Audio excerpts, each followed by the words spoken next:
ప్రసన్న కుమార్ రెడ్డి మాట్లాడుకొచ్చారని ఏం మాట్లాడారో చూద్దాం. ప్రజాస్వామ్యంలో ప్రతిపక్షం అధికార పక్షం అనేది ఉంటుంది. ప్రజలు ఆశీర్వదిస్తే అధికారంలోకి వస్తారు, లేదంటే ప్రతిపక్షంలో ఉంటారు.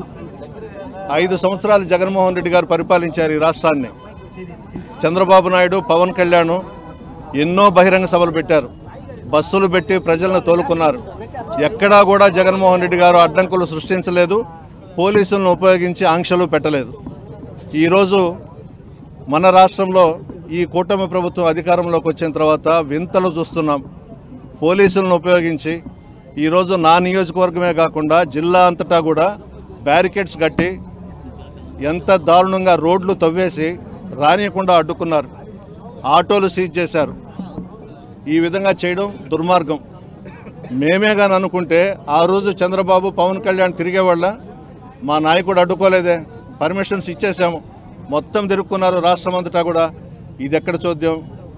ఆ సిఐ వచ్చాడు, 4వ టౌన్ సిఐ రోసయ్య గారు, సార్ మీకు ఇక్కడ పర్మిషన్ లేదు, కాలేజ్ దగ్గరికి వెళ్ళమన్నాడు. ఆయన్ని గౌరవించి కాలేజ్ దగ్గరికి వెళ్ళాం.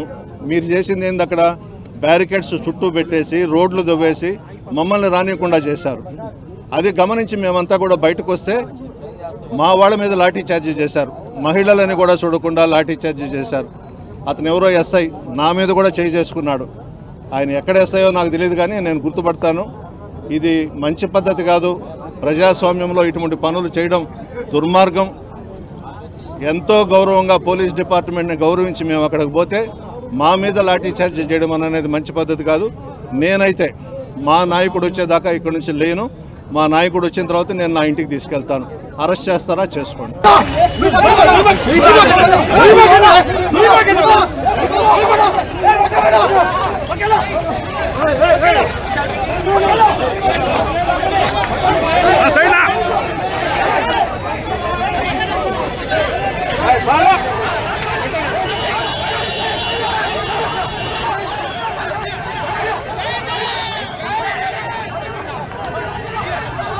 మనం ఆర్టీఐ స్క్రీన్ పై చూస్తున్నాం. లాఠీ చార్జ్ జరుగుతోంది. లాఠీ చార్జ్ జరుగుతున్న క్రమంలో అక్కడికి పోలీసులు పెద్ద ఎత్తున చేరుకున్నారు. అయితే మీకు అక్కడ పోలీసులు ముందుగానే జగన్ నెల్లూరు పర్యటన సిద్ధమవగా, నెల్లూరు పర్యటనకు సంబంధించి స్కెడ్యూల్ సిద్ధమవగానే పోలీసులు కొన్ని ఆంక్షలు విధించారు. పోలీసులు నోటీసులు జారీ చేశారు. 4000 మందికి ఒక వార్డు మెంబర్ స్థాయి నుంచి వైసీపీలో కీలకంగా వ్యవహరించినటువంటి నాయకులందరూ కూడా సుమారుగా 4000 మందికి నోటీసులు జారీ చేశారు. జన సమీకరణ చేయకండి, ఉద్రిక్తత పరిస్థితులతో చేసుకునే అవకాశం ఉంది, సెక్షన్ 30ని అమల్లోకి తీసుకొస్తున్నాము, అందరిపైన కేసులు నమోదు చేస్తామన్నటువంటి మాటని పోలీసులు చెప్పారు. కానీ ఏ మాత్రం వినకుండా కొన్ని వేలాది మందిని జన సమీకరణ చేశారు. ఈ నేపథ్యంలోనే ప్రస్తుతానికి పోలీసులు లాఠీ చార్జ్ చేయాల్సి వచ్చింది. సో 3000 మంది పోలీసులు అక్కడ ఉన్నారు. అయితే హెలిప్యాడ్ వద్దకి కేవలం 10 మందికి మాత్రం అనుమతించాలని చెప్పి పోలీసులు నిర్ణయించారు. ఆ తర్వాత జైల్లోకి కేవలం 3కి మాత్రమే కాకాని గోవర్ధన్ కలిసే అవకాశం ఉంది. ఆ తర్వాత నల్లపురెడ్డి ఇంటికి వెళ్ళేటువంటి సమయంలో కేవలం జగన్తో పాటుగా 100 మంది ఉండాలి. కానీ ఇప్పుడు అక్కడ వేలాది మంది ఉన్నారు. జగన్మోహన్ రెడ్డితో పాటుగా భారీ వాహన శ్రేణితో పాటుగా ముందుగా కార్యకర్తల నాయకులు కొన్ని వేలాది మంది అక్కడ చేరుకోవడంతోనే పోలీసులకి అటు వైసీపీ కార్యకర్తల మధ్య తోపులాట జరిగింది. ఈ నేపథ్యంలోనే వైసీపీ కార్యకర్తలపై లాఠీ చార్జ్ చేస్తున్న విజువల్స్ చూస్తున్నాము. సో నల్లపురెడ్డి పైన కూడా పోలీసులు దాడి చేసినట్టు తెలుస్తోంది. ఆ లైవ్ విజువల్స్ రెండో బాక్స్ లో చూస్తున్నారు. ఆర్టీవీ జగన్ పర్యటన లైవ్ కవరేజ్ లో మా ఆర్టీవీ టీం ఫాలో అవుతోంది. సో జగన్ పర్యటనకు సంబంధించి ఎప్పటికప్పుడు అప్డేట్స్ మీకు అందించడం కోసం ఆర్టీవీ 2 బృందాలు నెల్లూరులోనే సిద్ధంగా ఉన్నాయి. ఆ లైవ్ విజువల్స్ ఆర్టీవీ స్క్రీన్ పై రైట్ సైడ్ బాక్స్ లో చూస్తున్నారు. సో జగన్మోహన్ రెడ్డి వాహన శ్రేణి వెళ్తుండగా ముందు వేలాది మంది కార్యకర్తలు ఉన్నారు. సో నల్లపురెడ్డి ఇంటికి వెళ్ళేటువంటి మార్గంలోనే ఇదంతా ఒక ర్యాలీగా, భారీ ర్యాలీగా అక్కడికి చేరుకున్నారు. ఎస్ మీరు విజువల్ చూడండి. పోలీసులు జన సమీకరణ చేయొద్దు అని చెప్పి మరీ చెప్పారు. నోటీసులు జారీ చేశారు. 4000 మందికి నోటీసులు సర్వ్ చేశారు. అయినా కూడా ఈ స్థాయిలో జన సమీకరణ జరిగింది. ఈ స్థాయిలో జనం అక్కడ గుమికూడారు. సో సెక్షన్ 30 అమల్లో ఉంది.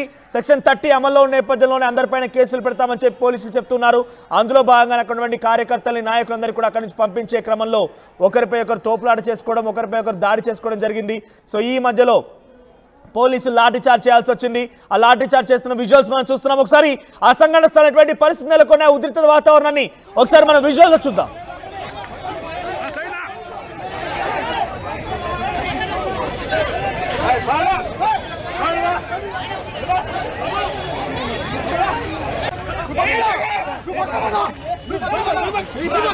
Hey!